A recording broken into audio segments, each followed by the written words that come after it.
有線銀箔七宝の作り方。一例、銅板の加工。1、銅板を切る。2、切った銅板をヤスリで削り整える。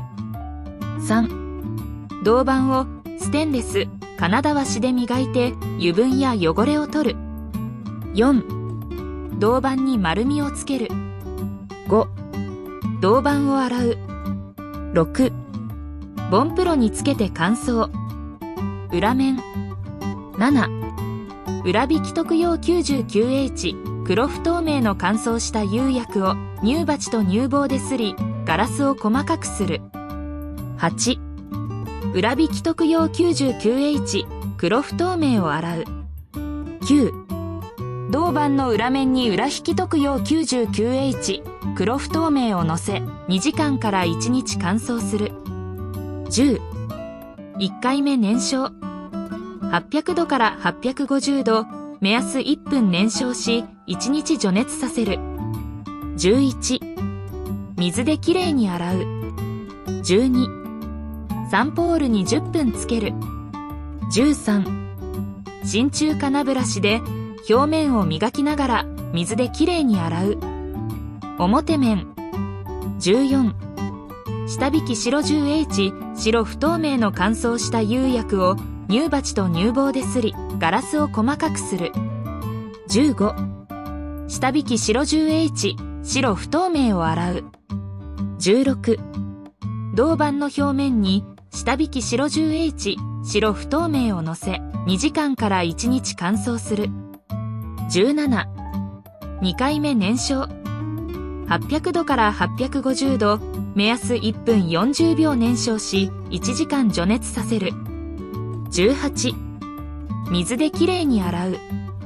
19、砥石ハッシュ800で表面の凹凸を整え、淡い曲線を描くように表面を仕上げる。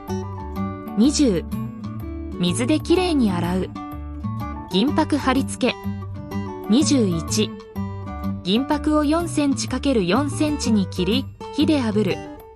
22、金ブラシで銀箔に小さな穴を開ける。23、作品の上から銀箔をかぶせる。24、上から特銀用白透け S300 を薄くのせ、2時間から1日乾燥する。25、3回目燃焼。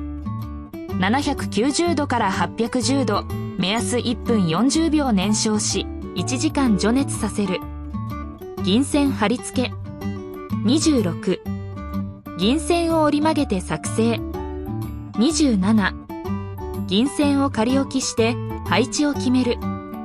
28、銀線を乗せながら特銀用白透け S300 を周りに乗せ2時間から1日乾燥する。29、4回目燃焼。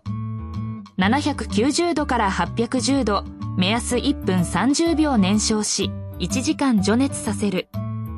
色釉薬下準備。30、乾燥した釉薬を乳鉢と乳棒ですり、ガラスを細かくする。31、釉薬を洗う。色釉薬をのせる。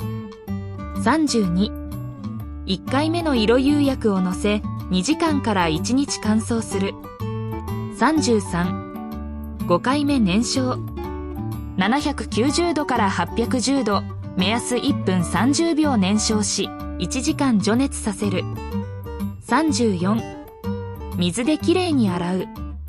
35、2回目の色釉薬を銀線の高さまで乗せ、2時間から1日乾燥する。36、6回目燃焼。790度から810度、目安1分30秒燃焼し、1時間除熱させる。補足。25、3回目燃焼は S300 が化学反応を起こし、一部黄色に発色します。33、5回目燃焼は桃透明が銀箔と化学反応を起こし、一部赤く発色し、一部桃色に発色します。しかし24、S300 を薄く塗る。で、銀箔を覆うようにしっかり薄く S300 を塗ると化学反応は起きず桃色に発色します。33、5回目燃焼は S300 の黄色、桃透明の桃色、赤色が混ざり、オレンジ色、桃色、赤色のグラデーションを見ることができます。36、6回目燃焼で深みのある赤色の発色に変わります。33、5回目燃焼のグラデーションの例。36、6回目燃焼の深みのある赤色の例。類似作品をメルカリで出品しています。作品に興味をお持ちの方はメルカリの検索欄でハッシュバッテン七宝焼を検索ください。作品の手順について興味をお持ちの方は Google 検索欄でバッテン七宝焼を検索し、下記の URL にアクセスいただくか YouTube で登録いただくことで気軽にご覧いただけます。お疲れ様でした。